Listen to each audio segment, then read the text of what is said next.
Welcome to All About The Gers. Brought to you by our sponsors. The JR Group. Plugged In Business Solutions.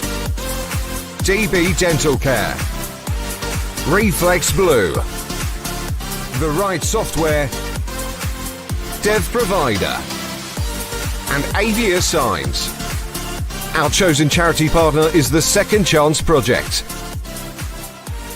We are now official agents for the Rangers Lotto. Find out more at www.allaboutthegers.co.uk. Hello and welcome to All About The Gers. Myself, Ricki and Neill. How you all doing? I'll just get Derek in the now because Charlie's got a wee football game on the now. How you doing, Derek? I'm not going to lie, I'm a wee bit tired tonight. Was over in Italy, as you know, for a few days. The reason I done that, Ricki, this all goes back a few weeks ago when we weren't playing well, when we didn't look as if we had a hope in hell of winning probably a couple of games we're going to talk about. So I decided to go and see Lewis and take in a game. So, but as you do when you go away with the missus, she takes you other places that you probably don't want to go in terms of shopping. So I'm a wee bit tired tonight, but raring to go, mate. Raring to go. Aye. Were you watching the game with Lewis then? Aye. Well, I watched. I certainly got all the extra time, but I was on the phone. I'm in a kind of group chat with a lot of the other Rangers boys, so I was getting kept up to date. And Lewis come on the second half as well. So my plan was I was going to disappear for the game without telling anybody and got up to Lewis's house to watch the game. But, you know, it all changed once he came onto the park because he made a substitution at half time. He comes on. It was actually a good game against Fiorentina. So right. I was enjoying the game as well. And when he came on and they played really well the second half and won the game. So it was a wee bit a hectic weekend. So it was. But on you go. No, I'm just saying I've been kind of watching a wee bit of Lewis. He seems to be getting on really well after his injury. His recovery's been unbelievable. So he's played a couple of Champions League games, 90 minutes. So I didn't expect him. I thought he might get 10, 15 minutes on Sunday, but I got the whole second half, and he's in a good place. Playing with a smile on his face, happy chappy. So everything's good. That's good. I can't believe how quickly he came back after that injury because it was really I know. injury. Ricki, I'm a dinosaur when it comes to that. I mean, I look back in the day when that injury kept you for at least 9 to 12 months. Now these guys are coming back 6, 7, 8 months. It just shows you how far everything's came in terms of the medical side of the game. So it's phenomenal. So it is. I know. So obviously we missed last week. I think that's down to you, young man. I was ready, waiting to go. And you were away working down in England, weren't you? Aye, well, whose fault was Tuesday? Oh, that was yours, wasn't it? Tuesday was, and then Wednesday was torture. I was doing it in a wee place. In fact, I think you'd been there before, Washington. Down in Sunderland. Aye, down in Sunderland, and it was fine going down, but see coming back, it was that fog and everything. I think I finally get back about 9 o'clock at night. The thing is, the job that I do, it takes me about 30 minutes to do the job, so it's like a 3.5, 4 hour drive and then 30 minutes and back up the road, you know. But I was knackered, so. See, Sunderland, when I was there for the 2-3 year I was there, everybody get Nike presents for Christmas because the big Nike kind of shop or like kind of what do you call it? That way you call it. The factory outlet. The outlet, it was brilliant, by the way. So, for about 2-3 years, everybody, mum, dad, brothers, aunties, uncles, they're all were kicking about Nike gear because it was getting the cheapest chips. So obviously we kind of missed a couple of games, but in the lead up to the Tottenham game, you know, the Rangers were slightly getting better the 2 games before that, you know, but it was still a tough game. But I thought for what I've heard, it's obviously one of the best performances yet for Rangers.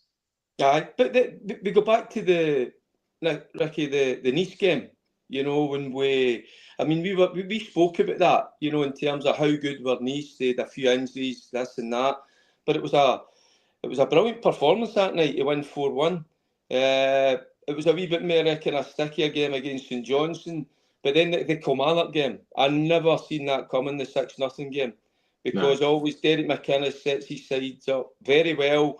You know, they kind of sit in a little bit. They call it a low block in this day and age. So I thought they would make it really difficult. But the manager has changed a few things. That's clear to see. You can see that the players are not as kind of regimented in terms of in how they're set up. There's a wee bit more freedom that's been allowed in their play. I think he's putting players in their correct positions. And you're starting to see the players start to flourish. There's maybe a confidence, maybe a wee kind of swagger about them. So, get into that Tottenham game. You know, I think we were always a wee bit apprehensive. But it was another fantastic performance in terms of the intensity that's been missing in our game. I think it was start to finish. You know, you talk about the fitness levels, they look sky high, but it's that focus you need as well, that intensity and that quality of play. But there's players that have come into the side, Ricki, that's made the difference. I was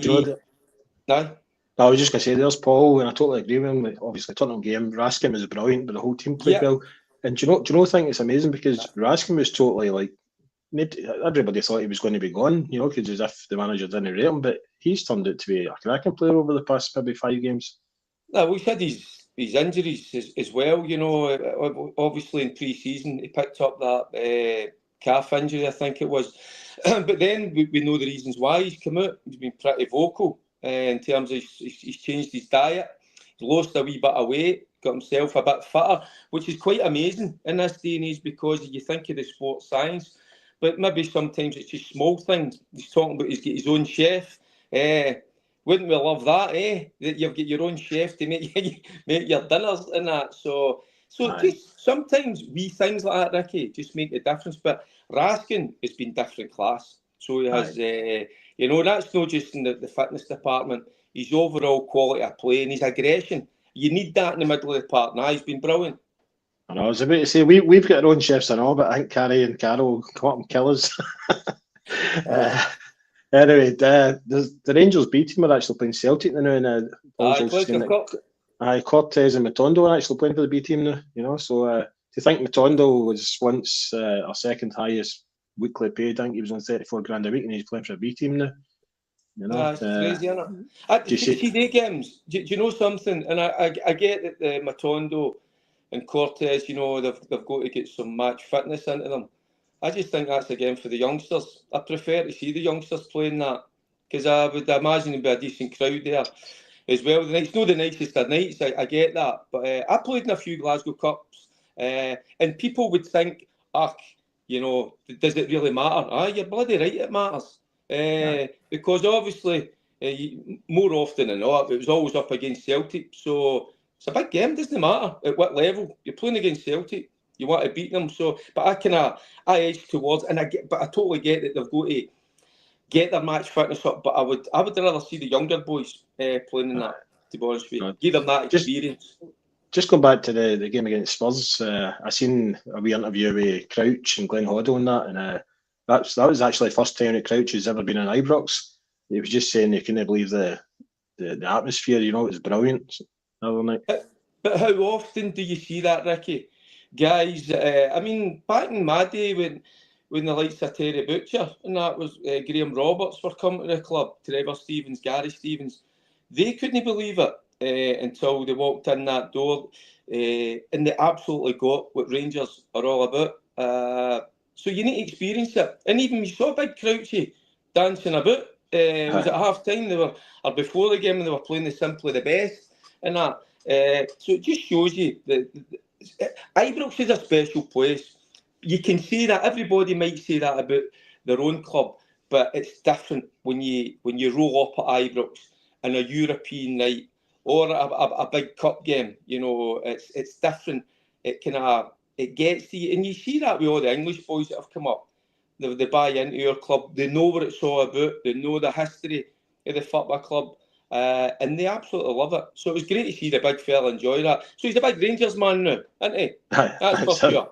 And that's good that Coisty plays his part, doesn't he? Coisty does ever so well with all the guys. So it is. No, I seen him giving Glenn Hoddle a tour around the trophy room and all that as well. You know, It was nice that, wasn't it? It was lovely to see that, and you could see even Glenn Hoddle getting into the dressing room, because I don't know if he was maybe think he's going to walk in and it'd be all kind of this new age style, this beautiful stuff. See that wee bit of old fashionedness, you know, with the wedding and the. I love that. I just and it's even the stadium. I don't know if it happens to people, but when you stand outside and you look at the listed building, it's beautiful, it's stunning, and there's no many stadiums that have got that in world football. So I don't think they can actually change it. It's listed, I think. I know, that's what I'm saying, but it's nice that they keep a part of that. That has the inside, you know, with the wooden panelling and that. I just think it's beautiful. So it is. Right, I'll just read out a few of the comments. There's quite a lot coming in already. There's Cliff Renfrew. Hello from Los Angeles. Now we know that the VAR stands for Vatican Assistant Referee. proud of Rangers on Sunday. You know, and just is he from Orange County? Los Angeles, there's Orange County out there then. Orange County? Oh, aye. It might be. I know a few people out there, aye. Aye, so yeah, Carol's got family out there. Lovely part of the world, so it's beautiful.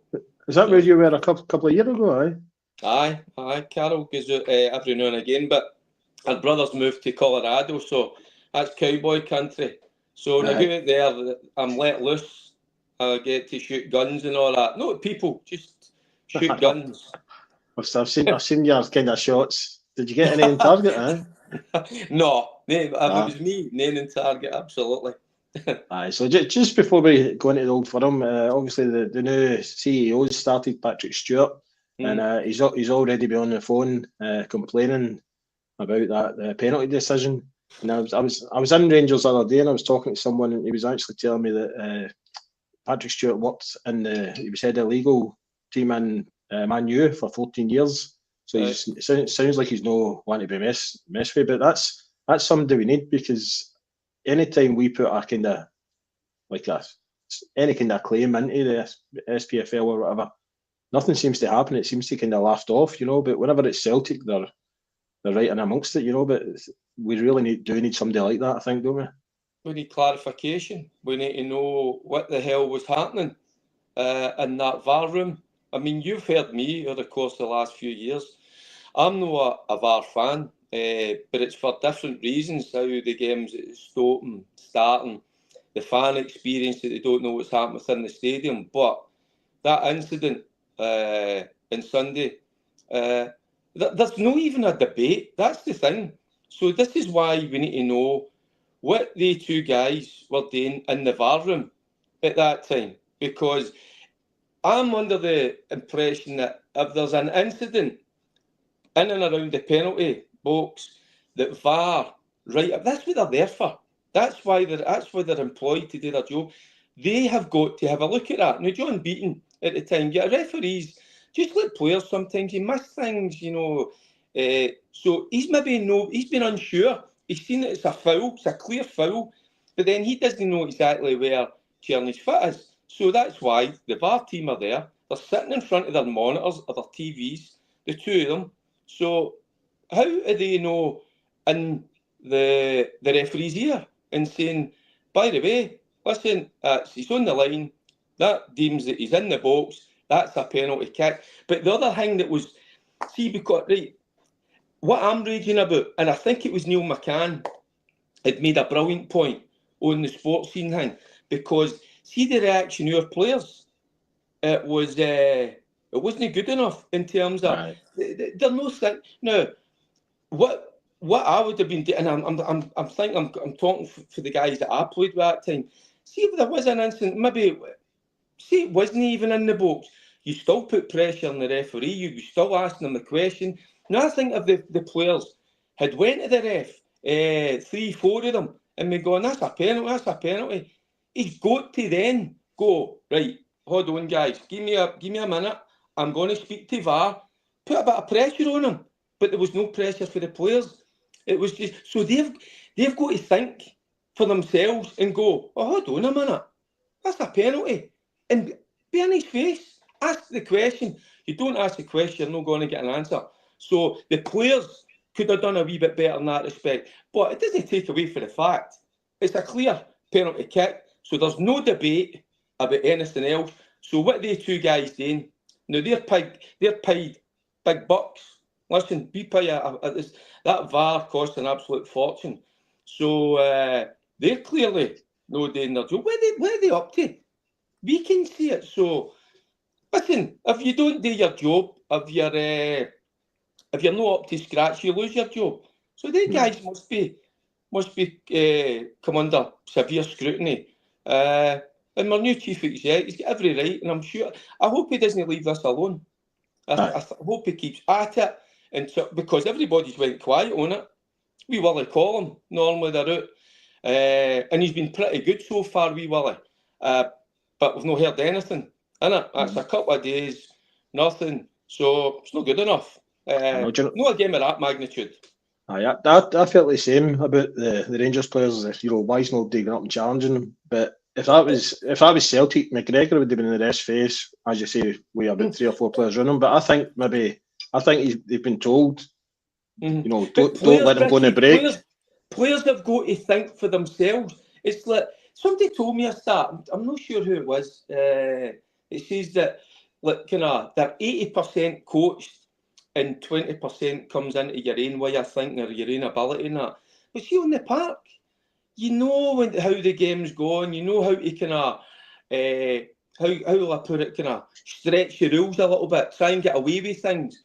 But that was so clear to me that the players should have been over asking the question. But there was nothing. I've looked at it a few times on the TV. Now that's where the players have got to think for themselves and go, hold on a minute, that's a penalty. Why is you not giving the penalty? Why is you not going to VAR? Pressure them, put the pressure on, and then you force them in to asking the question. And nothing that, and they just on we go, and it's a lost opportunity, a massive opportunity. I'll just, while we're kind of talking about VAR and things like that, and the ref, also the penalties at the end. That Schmeichel was constantly in the 18-yard box. Is that no encroachment? Well, that's again. You've got two officials. The one that's on the byline, and then you've got John Beaton, who has got a clear view of the keeper. He was staring at the keeper. So they're not doing their job. Yeah. So again, that's what we're talking about. These guys are get this appointment made in terms of they're taking charge of a final. They're supposed to be the best of the best. They're getting paid this decent dough. So they're not doing their jobs. It's clear to see. So and again, that's if you look at Schmeichel, that's gamesmanship. He's trying to put a wee bit of pressure even on Butland. He's so that's what I'm saying about this is where you've got to think about the game. Try and take it a wee bit too far at times. Pressure. Try and gain any advantage whatsoever. But the referee should be going, right, hold on. Listen, mate, we know the rules. The keeper's got to be on the field of play. He's got to be outside the box. Because we don't know what he's saying, Butland. We can't see it. He might be shouting stuff at him. Might be saying stuff. Because there was stuff going on with Hadji, wasn't there? Right, I know. Well, there's Colin Cooper saying it should have been penalised for unsportsmanship. Aye. But that's what I'm saying. So sometimes people try and they'll take it right to the limit. So maybe that's what Schmeichel was doing, but a gamesmanship. Yeah. But we then have got to be cute and clever. We maybe our players and point it out right away and say, what's he doing in there? Go and have a word with him. So the boys have got to think a wee bit more when they're on the park. Not just about their own game, but think about everything. How you can gain an advantage. How you can get the right the right decision awarded to yourself. So there's a lot of stuff to take in that game. But he was out of order. He should have been booked. So he should have Schmeichel. I know, and after the Tottenham game, I think all the Rangers fans have got the fear that we turn up on the Thursday and then we're shocking at the weekend, but I think this is the first time, and I think it's the most aggressive we've played against Celtic as well, and it's probably the best in a long time we've played against Celtic. My one worry, Ricki, in the Thursday night was had they left it all out there, because it was a brilliant atmosphere. It was a cracking game, end to end. They gave everything. But I tell you what, listen, there's nothing wrong with their fitness. That's clear to see. So to go out again and play with that intensity, that quality, but you've got to do it game by game. That's what's expected at Rangers. So there's no point in going and playing like that.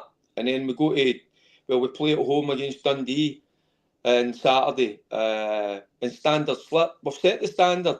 We've struggled for the most part this season. It's not been good enough. Again, that's been clear to see. So the last few games, i.e. the Kilmarnock game, and then you go into the Tottenham game, there you go. The players are capable. The quality's there. We're playing players in the right positions. The manager is getting more kind of, I don't know, he's allowing them a wee bit more freedom. It looks like it. So they look a better, a settled outfit, and they're playing with confidence. But you can't do it for 2 or 3 games and then let it slide. You've got to keep that momentum going. You've got to keep that standard going, because I think we've got 2 or 3 games before we'll go up against Celtic again. And I would say as well, it's a must win for him. He's got to win that. He does. At least now we've got a wee bit of hope that we can actually do it. You know, the gap's not as big as everybody was thinking. But are you, Ricki? Well, I'll ask you the question. But are you not frustrated because you think, where was that all season? Right, the season doesn't start late November, getting into December. The season starts obviously when we go into August, September. It takes you maybe a game or 2 to get going. But this is why you have a pre-season. You bed in the system. You bed in the players. But where the position we find ourselves in, 11 points behind, that's not good enough. So the season doesn't start mid-November. And that's why there's a frustration with me, because they're capable. We've seen it. Where's it been? I know. Do you know, I was just looking at kind of the fixtures that both of us have got up until the game, and Celtic have got Dundee United on Sunday, and then they've got Motherwell on Thursday, and then St Johnstone. So they're playing against 4th and 5th. So maybe we could get a wee favour after one of them. Aye, and I'll be honest with you, I'm not really kind of looking at Celtic. You got to look after yourself first and foremost. So we've hit the kind of heights in terms of the standards. We know what we can achieve with that. We can achieve a real good level of performance. But the other thing is, we're still not winning the games, but that's the other side of it. It's a couple of draws, although it's a defeat, obviously, with penalties. So we need to turn that performance into kind of winning 3 points. I mean, you look back, some Rangers sides didn't play even half as well as that, but they found a way to win a game. So that group, and I'm including the manager as well, they've got to find a way to win games like that when it's as tight as that. And that's what Walter was brilliant at. Walter always got over the line. So that's for Philip Clement. He's got to try and find something, So he knows what the players are capable of, but we need to find a way just to win the games. Do you know, I watched a great video of Walter Smith today. He was doing like a Q&A or something, and somebody asked him about how he signed Gaza, and he said he just went to his door, and Gaza came down on a quad bike. And he's like, what you want? He's like, well, you signed for Rangers. I was like, aye, jump on the bike. I know, but then again, listen, Gaza was amazing with us, but do you know something? It just shows you that it's Walter that went to speak to him. He wanted to kind of sit down and maybe kind of get a wee gauge of how he was. It was a wee kind of feeling out process between a manager and a top player like Paul Gascoigne. So we were fortunate to have him at the club. But why did we have him at Rangers Football Club? Walter Smith. There you go. Because no managers would roll up at their door in this day and age anyway. Just going back to the kind of antics of Schmeichel, there's Willie saying, Derek, the team you played in, Souness, Goff, Butcher, can you imagine them trying that antics with them? Oh, and that's what I'm saying. They guys would have been so switched on to everything you know, and that's what it takes to win a game of football. So they wouldn't take any nonsense. See, like that, they would notice that right away, or whether it was one of the other boys, maybe somebody like Durante, clever, knows the game inside out. That was he then. So it might not be Durante that goes there, but it would be one of the other guys. It would be, or maybe it would have been a Graham Roberts, maybe it would have been a Terry Butcher, a Gary Stevens, an experienced boy. But we would have noticed things like that. You know, the penalty kick decision, you know, would the players that we're speaking about there, they would have went like that. Oh, hold on a second. In this day and age, that's a penalty kick. Hold on, ref, what's happening? They would have been all around him. They would have been all over him, by the way. So that's where you've got to be switched on mentally. And Can you remember when all the English players came up to Scotland at that point? Did they get what the old firm was like and what it meant to Rangers fans and everything? Because we made them aware of it. That was part of our job. See all the Scottish boys in the dressing room. Teaching them the songs, aye. Well, we don't know. But it was just, I tell you the easiest thing for us, but we used to say to them, listen, we're going to go to a supporters club at the weekend. We want you to come. And they would be like that right away, because all these guys were all married men as well. And we were like, just come and sample it, see what it's all about. And by the way, they loved it. So they did. And some of them actually were quite happy because they were getting away for the missus, to be honest with you. But see, when they went, so that was our job, was to get them in amongst the supporters, the supporters, and then they know what it meant. So it was part of us to kind of tell them what the club was all about, what it meant to us. They could see that, you know. To kind of switch it a wee bit. See, when I went to Hearts after I left Rangers, that was the one thing I got with the Hearts boys. They get tore into me in terms of what Hearts meant to them. Guys like John Robertson, Gary Mackay as well. So then I was like, oh, by the way. And then I went, see, that's the way I felt at Rangers. That's their club. So see if you get that message across to them, they get it. And I kind of got that for some of the Hearts boys. So when I was going to play in the Hibs games, the Hearts Hibs game, I knew what it meant to them. It was everything to them. So that's what the English boys, they got right away. They were like, oh, by the way, hey, we need to win this. This is massive for these guys. Right. So there's Alex Kelly, and I totally agree with him here. He's saying, hi lads, why didn't we play a league game at the weekend and gave both teams a full week to prepare for the final? Rangers had 48 hours recovery, Celtic had 72 hours. We looked knackered the longer the game went, which is what I thought as well. I thought you're kind of looking at who we can bring on for the bench that will actually improve the squad, you know, but I think the last 15 minutes of extra time, it was obvious that we were just trying to get to the penalties. Aye, and I think, I mean, that's a great point, because when you get a couple extra days, it makes a massive difference. So it does. It really does, your recovery. And I kind of know a wee bit about that in terms of what I see with my boy. But then the other point is, you look at the bench, and I just think that's where our squad could be a wee bit stronger. I mean, who did we have? It was Sterling, Dowell, Barron, Yilmaz. I know Neill comes on and scores, but I think our bench could be a wee bit better in terms of the quality. So that's something that the manager will be striving for. He needs it, to be honest with you. But and you look at the Celtic bench, I think that's probably been key to their season so far, because they've got a real strong bench. And when it hits the 60, 65 minutes, players, they tire, not just physically, but mentally. You know, you kind of lose a wee bit of focus, and it's always good that you can bring on somebody that's fresh, but somebody that's at it, that thinks about things, and not just the physical element of the game. So that's one where that's a part of our squad that we can be better. So we're looking for a wee bit more strength and depth.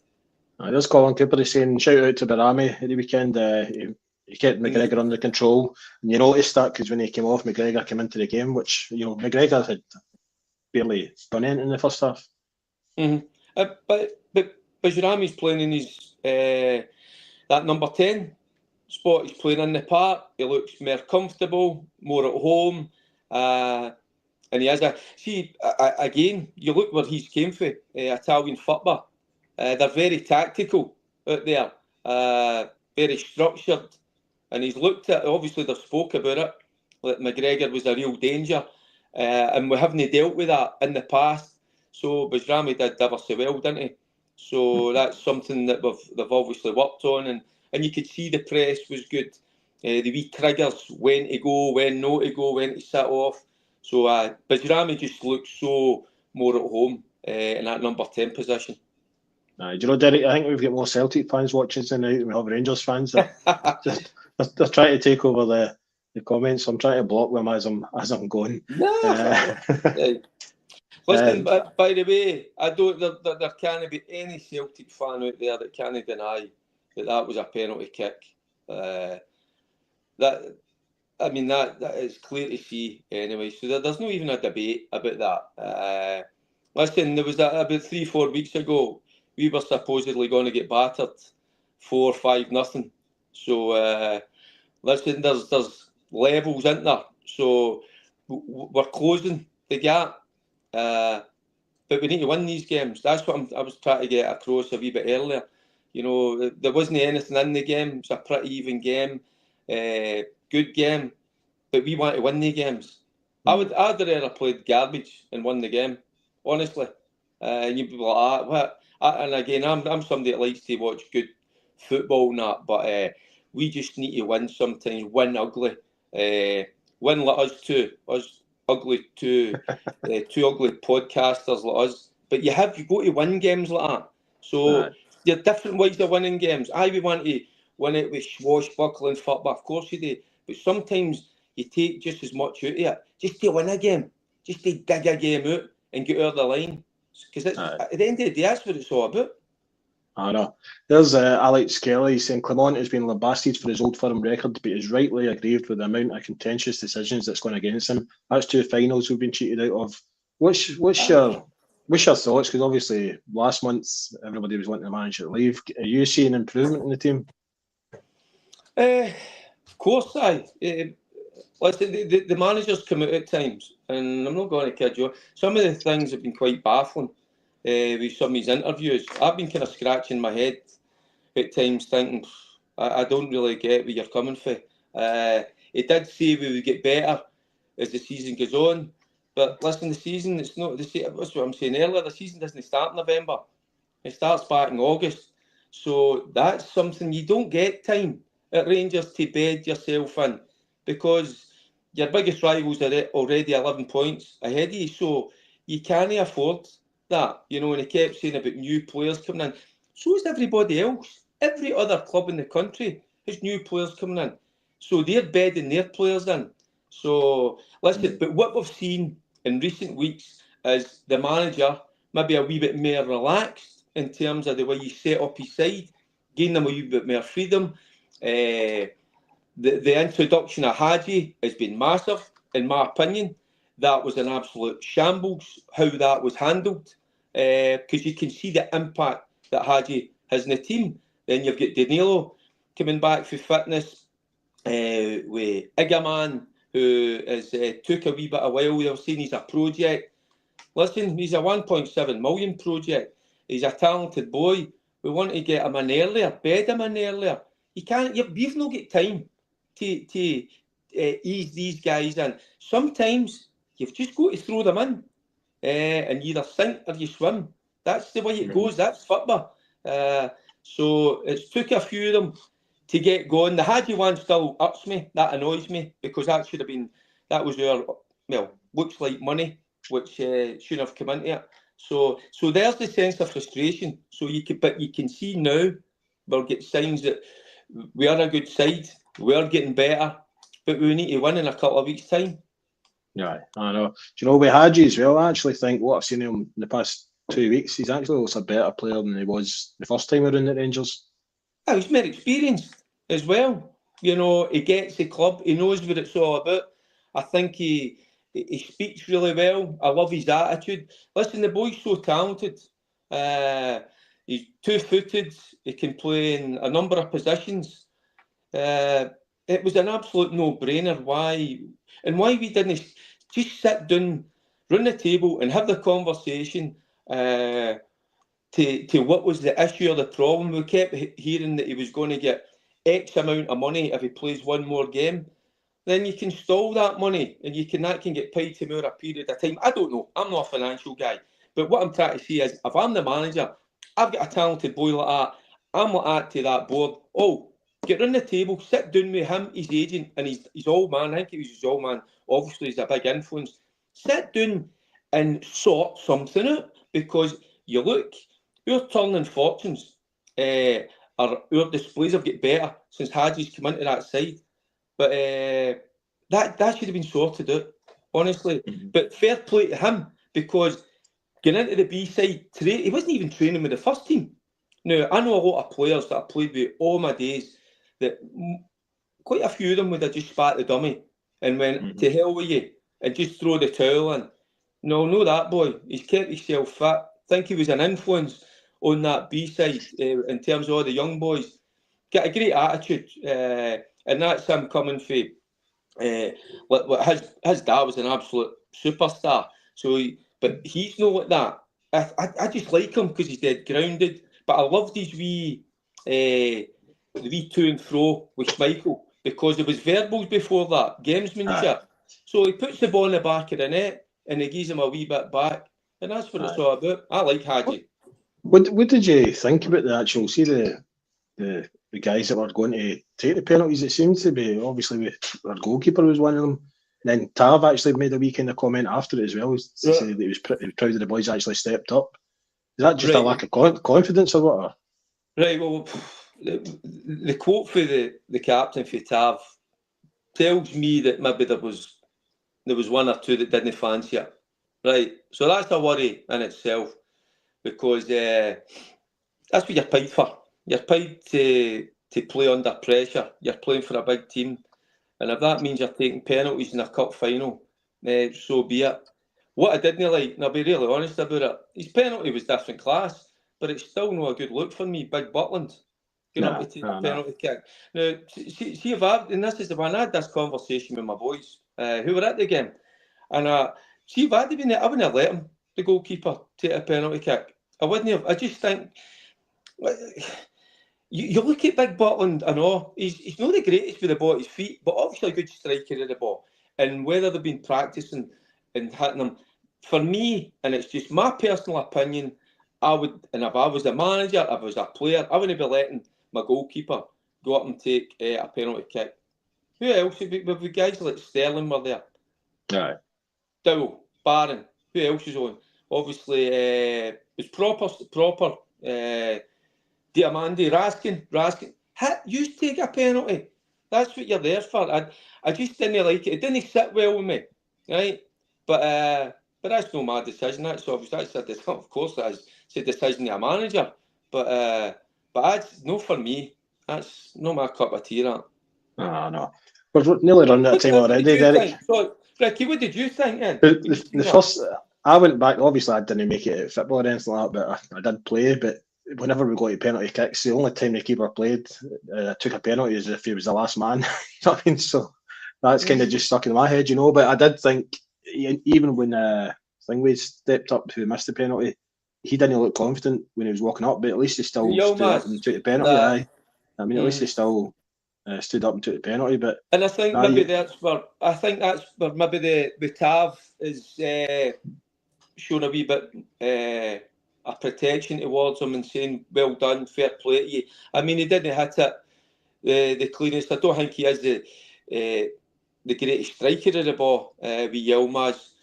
But then again, he's one of the ones that had the bottle to go and do it, take the responsibility. So, do you know something? I would love to know the conversation in terms of who maybe refused it. Because you've got a feeling who you've got an idea, that you think who might not want to take it. And that's a real worry. So it is. So I think that's why Taverniers come in and says fair play to you for having that bottle. Well, it's got Colin Cooper. He's saying, Ricki, the gaffer said they'd assist him for the start of the season, and they 5 are probably the best ones, but Dessler should have stepped up, no doubt. Aye. Listen, experienced guys, see if you're an experienced player and then you see one of the younger guys, and see the younger guys, sometimes they have no fear, which is magic. But then in the big moments, you have a look at people and you look round about and you'll go, right, hold on a second, I'm going to take the responsibility here. I'm an experienced player. I played in maybe more big games, more pressurised moments than young Yilmaz. So you should be taking that responsibility and saying, listen, brilliant young man, you want to take the penalty, listen, but you wait there, I'm going to go and hit this. So you look for the experienced boys to just stand up, to be counted. Listen, it is what it is, innit? Just got to. But I don't like the goalkeeper. Don't like the goalkeeper coming up and taking one. No, it's not right. Right, we've got another set of tickets for the Soonest gig in January the 10th. So if you want to win them, all you need to do is just comment Soonest in the chat and tag one of your mates that you'd like to come along. So that's on the 10th of January, and then I'm away up to Stornoway with them to the Lewis and Harris. Can't wait for that. That's the 11th of January. They're celebrating their 50th year anniversary, which is some achievement, isn't it? Brilliant. We spoke about it, they're brilliant up there. As are all the clubs. I mean, you tell me a club that you've went to and you've not enjoyed yourself. The welcome you get, but that's a wee bit special because where it is, and maybe that's. I'm not saying they struggle to get players to come up because they won't, because everybody loves it when they got up there. I mean, we had a great time, didn't we? You got for a couple of nights. The welcome's fantastic. And you come down the road with a big bit of black pudding and a steak and you're back in it. You should tell the viewers what happens. You get took to a butcher. They take you in and they say, order, take what you want. And the butcher, they're all there with their Rangers ties on, aren't they? Class. Brilliant. Right, Terry, we're running out of time, so I'll just do a quick score prediction.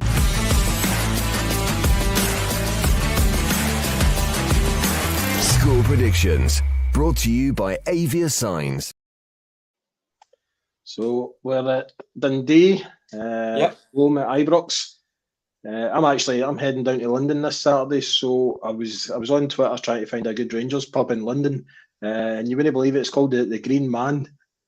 So I'm going to go. So I'm going to go to the Green Man. It was John Leach told me, and plus a few guys on Twitter said it's a brilliant wee pub. So obviously you need to change it to the Blue Man. No. So I can't believe it. The Green Man. So I'll be watching it. I'll be watching it in there this Saturday. Well, you're commentating at it, aren't you? I am working at the game, so I'm looking forward to it because, as I say, they've got a good level of performance. They should be still hurting for losing that, but you've got to keep that momentum going. So I think Rangers will win 3-0. Could be more, but I'm going to go with 3-0 because Dundee have played well since they've come up this season. They're no pushovers, but I think we'll win 3-0. Aye. I'm going to kind of copy Paul online. He's saying 4-0. I think we might be on a wee bit of a winning streak now. Fingers crossed, and hopefully this is the way going up. But we've got Dundee, then we'll get St Mirren, Motherwell before we go up against Celtic again. So we need to keep winning, keep that level of performance as we get into that Celtic game because the manager needs that. So he does. He needs it big time. Definitely. Well, that's us that came to the end of the show. Thank you to everybody that's been watching. There's been loads of comments coming in, and obviously this amount of Celtic fans that watch this podcast is brilliant. But anyway, it gets our viewing figures up. All right, but loads of people are asking where Charlie is. Charlie had a game. He's academy. Boys team. So he had a game at 7 o'clock tonight. But take care, and in fact, we'll not see you again until after Christmas. So have a good Christmas. You're my gaffer, and you're my boss. Well, Tuesday's Christmas Eve, so I don't know. We'll see what happens. Right. By the way, I'll do Christmas Eve. There you go. Well, can maybe have a wee drink on Christmas Eve then. Aye. can tell Carol was. You can tell Carol it was my fault, all right? Right. Take care. See you later. Bye. Brought to you by our sponsors. The JR Group, Plugged In Business Solutions, DB Dental Care, Reflex Blue, The Right Software, Dev Provider, and Avia Signs. Our chosen charity partner is the Second Chance Project. We are now official agents for the Rangers Lotto. Find out more at www.allaboutthegers.co.uk.